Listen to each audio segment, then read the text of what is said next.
This is the number one reason you are not building muscles. Building muscles is easy if you are a new beginner. As you become more experienced, building muscles becomes harder. This is why many people, no matter how hard they work in the gym or how well they eat, just can't seem to experience any more muscle growth just because of this number one reason. Before looking at that reason, let's understand what happens in the muscle growth. The first stage is where the muscles get damaged after the workouts. This damage causes an inflammatory response in the body, which can create muscle soreness and in theory causes the muscle to grow bigger in response. A lot of people want to experience soreness while training, thinking that more soreness means more gains. Second stage is metabolic stress. This stage represents the chemical demands placed on your muscles during training. Training your muscles can cause a high amount of chemicals to build up in the muscles. As you work harder and create more and more buildup,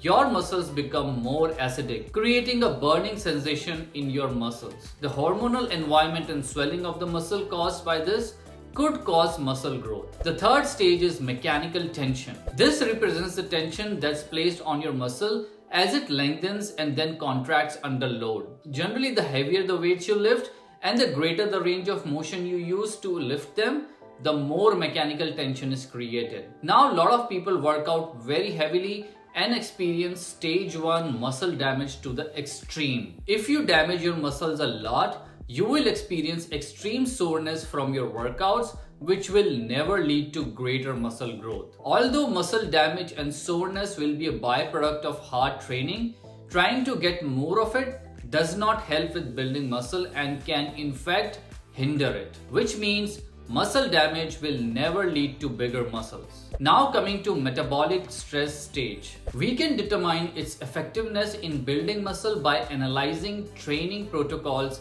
that create high amounts of metabolic stress and seeing how well they stimulate muscle growth. Shorter rest periods seem to create a high amount of metabolic stress, yet it's consistently been shown to cause less muscle growth than longer rest periods where less metabolic stress occurs. Training all the way to failure also creates a very high amount of metabolic stress, but when compared to stopping just a couple of reps shy of failure, also results in an equal amount of muscle growth. And lastly, faster lifting tempos involve far more metabolic stress than slow lifting tempos, yet tends to provide either equal or less muscle growth. Overall, this suggests that even metabolic stress doesn't seem to be strongly correlated with hypertrophy. Or in other words, if building as much muscle as you can is your aim, metabolic stress shouldn't be your priority. Coming to the final stage, mechanical tension. It is the most important driver for muscle growth. Now, although metabolic stress will always be present to some degree in your training and muscle damage will still occur whenever you train a muscle hard enough, it's clear that for the best results, you want to structure your workouts such that they maximize mechanical tension. How can we do this?